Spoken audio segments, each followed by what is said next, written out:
Баршаңызға қайырлы күн. Сіздермен Айгерім, менің каналыма қош келдіңіздер. Бүгінгі видеода осындай керемет медовик тортының жасалу жолын көрсететін боламын. Өте әдемі болып шығады. Видеоны мұқият соңына дейін қараңыздар. Ең алдымен осындай үлкендеу ыдысымызға сары май, қант және де балымызды саламыз. Құрамына керекті заттарды астындағы описание бөліміне жазып қалдырамын. Енді барлығын осындай темір ыдысқа ыстық су құйып, газға қоямыз, яғни водяной баняға қойып, ертіп аламыз. Астында суымыз осылай қайнайды, үстіне ыдысымызды қойып отырып, бізде қантымыз еріп кеткенше осылайынан араластырып отырамыз. Бізде қантымыз толықтай ерігеннен кейін газдан алып, бір шай қасықтай сода салып, жақсылап араластырамыз. Бізде кішкене көпіршіп, басқаша түске енеді.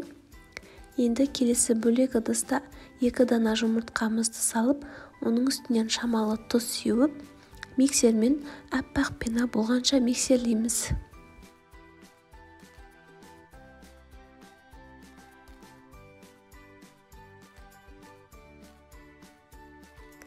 Енді алдыңғы массамызға осы жұмыртқамызды салып, миксермен араластырамыз.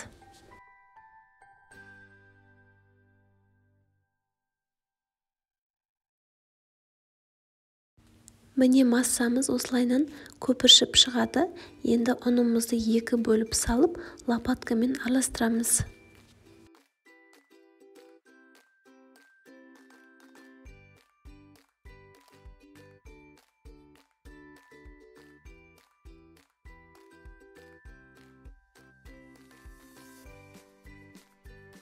Енді қалған ұнымызды салып, бірінші осылай лопаткамен араластырып алған өте ыңғайлы.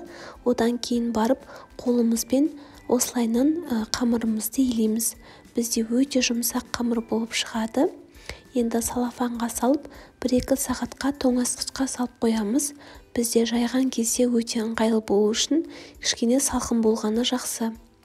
Ол уақытта біз крем жасайтын боламыз. Ең алдымен ыдысымызға сливкиімізді құямыз.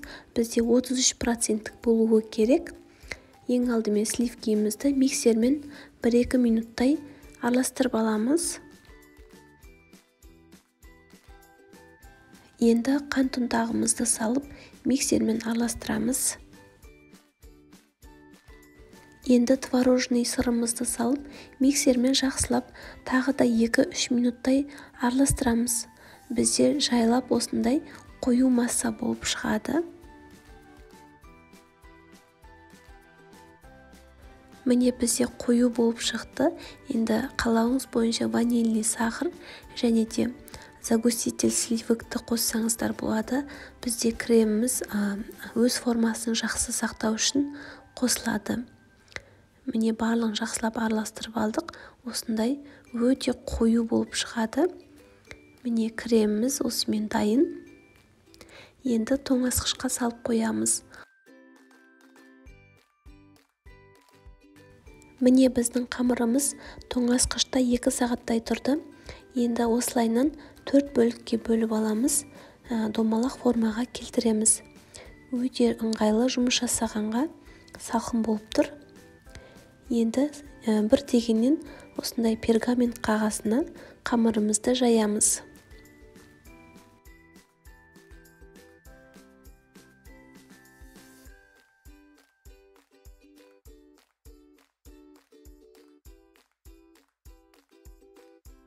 Видеода көрсетілгендей етіп, ақырын домалақ етіп жайып аламыз. Мендегі диаметрі 24 диаметр болды. Яғни осындай кез келген тарелкамен немесе осындай крышкамен домалақ етіп кесіп аламыз. Ортасын стаканмен немесе осындай домалақ формамен ойып аламыз. Енді біздің тестамыз көтеріліп кетпес үшін видеодағыдай вилкамен тесіп шығамыз. Міне барлық жағын осылайынан шанышқымен тескілеп шығамыз. Алдын ала қызып тұрған 200 градус пеште беті қызарғанша пісіріп аламыз. Міне қыздар, біздің бірінші коржымыз дайын болды. Енді қалған бөліктерінде дәл солайынан пісіріп аламыз. Менде осындай аздап қалдық қамырлар қалды. Оны жаңа жыл келе жатқаннан кейін осылайынан санмен 2023 жасадым. Енді осы тортқа қолдану міндетті емес, басқа тортқа қолдансаңыздар да болады. Міне қыздар, барлық корждарымыз толықтай пісіп шықты, өте жұмсақ болып шықты.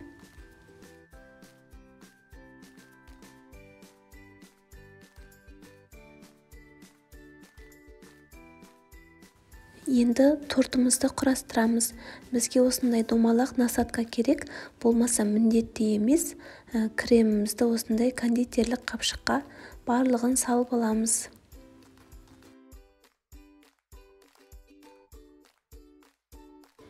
Енді бірінші коржымызды қоямыз. Міне видеода көріп тұрғандарыңыздай осындай шариктер шығарамыз. Ешқандай да қиындығы жоқ, қорықпай жасай беріңіздер.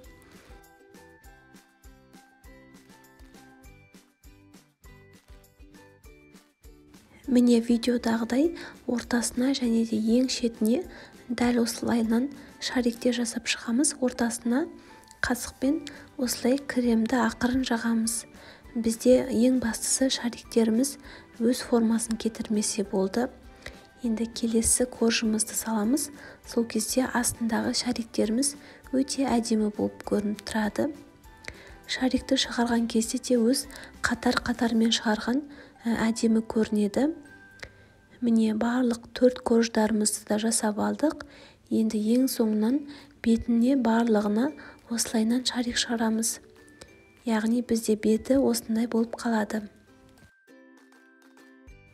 Міне біздің тортымыз биік әдемі болып шықты. Енді бетін қалауыңыз бойынша осындай фруктымен әсемдейміз.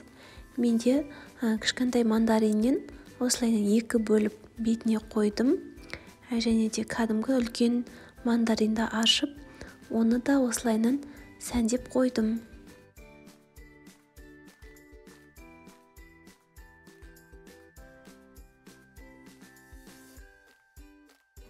Енді келесі малинадан қоямыз. Сіздерде болмаса міндетті емес, өз қалауыңыз бойынша әсемдесеңіздер болады. Менде енді кәдімгі морозильникке сақтап қойған малиналарым бар етін, солармен осылайынан сәндеп шықтым. Енді осындай мята жапырақтарымен әсемдеп шығамыз. Сол кезде бізде тортымыз өте әдемі, ягодный болып шығады. Енді қарасаңыздар өте нәзік, ерекше болып шықты. Кәдімгі мандариннің жапырағымен әсемдесеңіздер де болады. Міне қыздар, осымен біздің тортымыз дайын болды. Міндетті түрде дәл осы рецептпен жасап көріңіздер. Бір жасағаннан шығады. Құрметті қыз-келіншектер, астындағы подписаться батырмасын басып, менің каналыма тіркелуді ұмытпаңыздар. Алдағы уақытта сіздермен осындай керемет рецепттермен бөлісетін боламын. Сіздермен болған Айгерім. Келесі видеоларда кездескенше.